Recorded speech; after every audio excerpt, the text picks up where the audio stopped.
Welcome to the Radiology Vault, an open repository for radiology educational content designed for learners and medical professionals.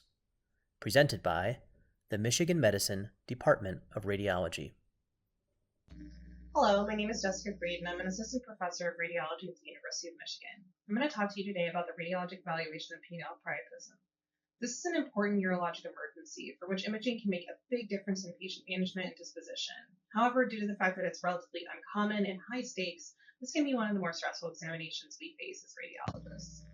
These are my disclosures. I'm going to start by going over the anatomy, because understanding anatomy will help you to understand where to look for pathology on ultrasound and help you to orient yourself technically on suboptimal examinations. The paired corpora cavernosa are the structural structures located along the dorsal aspect of the penis. The corpora spongiosum is the single structure coursing along the ventral aspect of the penis. Both the corpora cavernosa and the spongiosum are enveloped by the tunica albuginea, which are these gray structures here. The tunica will be a little bit thicker around the larger corpora cavernosa. The tunica albuginea meets centrally to form the central penile septum, which is a dense fibrous structure. The septum does contain fenestrations that allows for communications between the corpora. Within the barrels of the corpora cavernosa, here are relatively thick-walled cavernosal penile arteries. Within the corpora spongiosum, you're going to find the urethral arteries, which are paired structures, but on ultrasound will often appear as a single structure on color Doppler. Arterial supply to the penis in general is mainly from the internal pudendal artery. Please note that the dorsal artery of the penis seen here, which are paired structures, is going to be what actually supplies the tunica albuginea itself.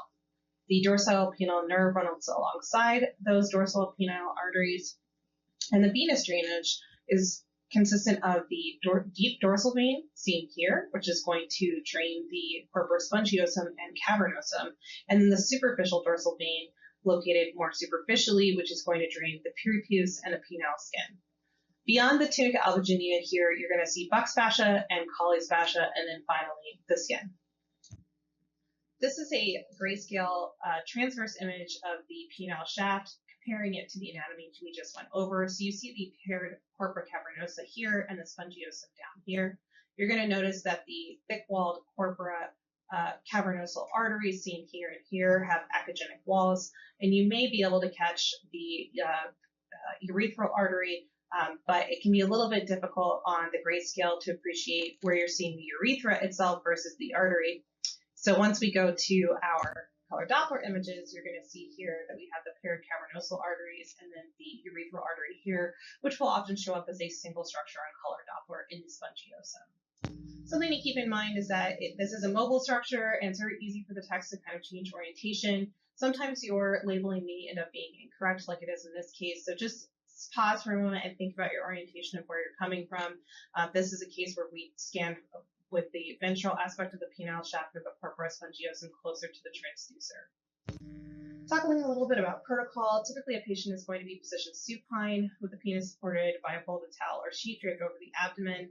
You can scan in either the dorsal or ventral approach in the general survey. However, the ventral approach is often necessitated by a prior history of trauma, or if you're going to be doing an intensive color Doppler or Doppler examination, evaluating the spongiosum, because you'll get just too much shadowing from that central septum if you do not. These exams are done with a high-frequency linear probe. In transverse images, you're typically going to have 3 stations, proximal, mid-portion, and distal, as well as a sene taken from proximal to distal aspect of the penile shaft. Longitudinal images, you'll typically have a static image of the left and right corpora, ideally optimizing a view of the cavernosal arteries, and then you'll have a sene going from left to right or right to left. This is just an image depicting technique for visualizing the cavernosal arteries, superficial deep dorsal vein, and dorsal penile artery. So making sure that your probe is oriented in such a way that you can perform a spectral analysis is important.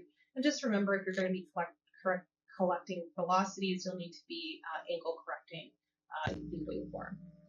So priapism is typically going to present as a prolonged erection with more than 4 hours, and it's important to note that this can be a painful or non-painful presentation, which actually might give us some diagnostic information about the type of priapism.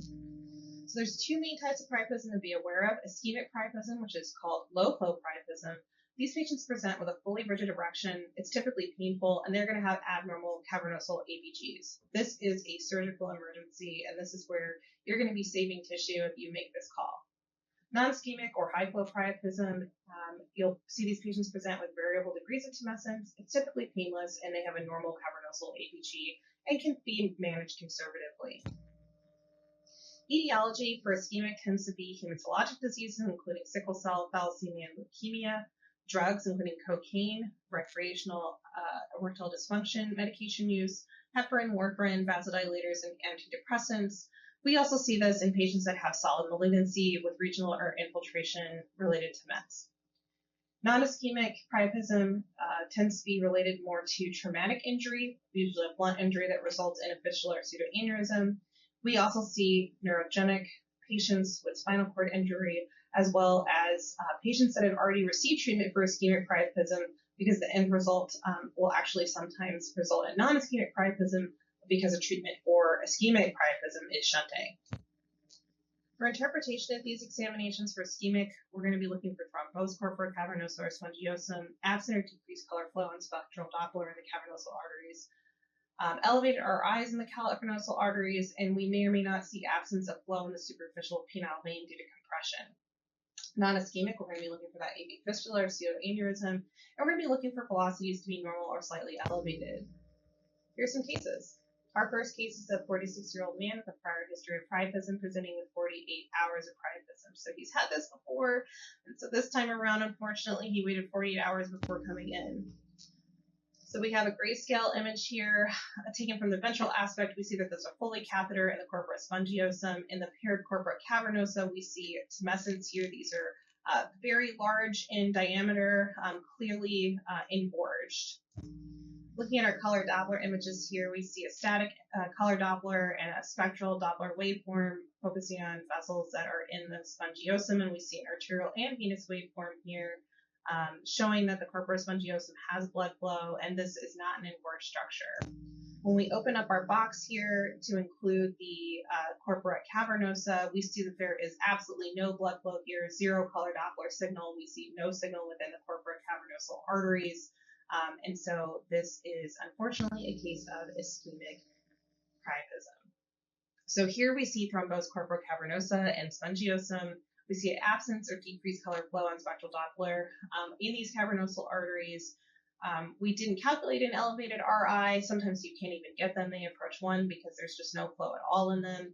And we didn't successfully image the superficial penile vein in this study, but there was decreased flow to be presumed because of how engorged the corpora cavernosa are. So treatment for these types of cases involves aspiration of the corpora to just detumesce the penis. Irrigation with some pathomimetics can also be helpful. Surgical shunt creation is also a mainstay of treatment if these two do not work. And then unfortunately for patients like this one that have had injury lasting more than 24 hours, penile pump device can be used in the long term for treatment of erectile dysfunction if there's permanent damage. Here's our other case, which is a young male presenting with priapism after a fall onto the perineum and groin while riding a dirt bike. Here we see a hypoechoic collection at the base of the right cavernosa. And when we see our color Doppler image here, we see that this anechoic structure has layering blood products along the ventral aspect of it, as well as very turbulent flow on the color Doppler ultrasounds. Here we see some still images from this case where we see a neck of color Doppler flow extending from the cavernosal artery into the corpora cavernosa tissue itself. And these findings are, of course, concerning for a pseudoaneurysm. We do see that there is preserved blood flow within the cavernosal artery, so they are not thrombosed, and these findings are compatible with high-flow priapism. So in this case, we saw that AV fistula or pseudoaneurysm, and we didn't calculate velocities, but they tend to be normal or slightly elevated in these cases. So treatment here tends to be conservative, compression, and ice. Endovascular embolization may be used for refractory cases, and then of course, if the damage is too long, more than 24 hours, then a penile pump is a last resort for returning function. So important to note that time is tissue here. There's a high risk of permanent damage of erectile function, if the priapism persists for more than 24 hours. Ultrasound evaluation can help in distinguishing ischemic from non-ischemic priapism, and this is a really critical examination for you to be able to interpret. Here's some great articles for you to reference, and I appreciate your time today.